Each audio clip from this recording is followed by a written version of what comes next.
अस्सलाम वालेकुम भाभी, मैं इरफान बोल रहा हूँ। वो समीना जरा कुछ मसरूफ है।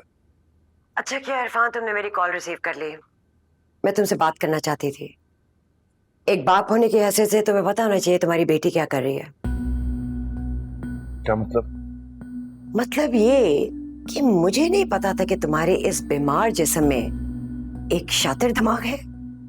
पहले तुम्हारी बीमारी, फिर तुम्हारे किराए के घर की मजलूमियत और बेबसी का प्रचार करके तुमने एहसान से हमारा आधा घर काबू कर लिया, और फिर उसके बाद तुमने मारिया को सैफ के पीछे लगा दिया।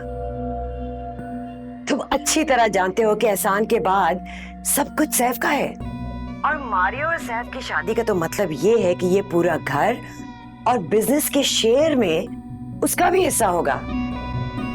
नेकी को सूद समेत वसूल करना इसी को कहते हैं।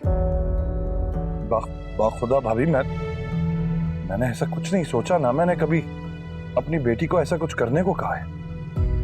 अच्छा, तो फिर तुम्हारी बेटी ने सैफ के नाम की अंगूठी अपने हाथ में क्यों पहन रखी है? बोलो ना, जवाब दो। मुझे नहीं पता। लेकिन समीना को तो पता था ना। समीना और एहसान की मंगनी मेरी वजह से टूटी, इसलिए उसने सोचा मारिया को मोहरा बना के मेरे बेटे को मेरे सामने खड़ा कर दिया। भाभी खुदा के लिए बस कर से। क्यों मैं बस करूं? अब ये तुम्हें सुनना पड़ेगा। अगर तुम इतने ही लाइल्म हो तो तुफ है मुझे तुम पर कि तुम्हें ये नहीं पता तुम्हारी बेटी क्या कर रही है।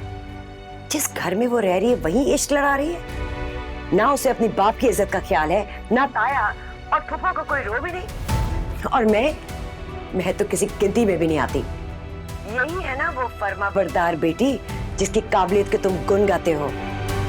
उसे तुम्हें बताना गवारा ही नहीं समझा कि उसने सैफ के नाम की अंगूठी पहन रखी है। इससे बेहतर शॉर्टकट तुम्हारी बेटी और तुम्हारे लिए तो हो ही नहीं सकता। सैफ जैसा बेवकूफ चचा चचा करते थकता नहीं, उसे बेदाम गुलाम बना दिया जाए।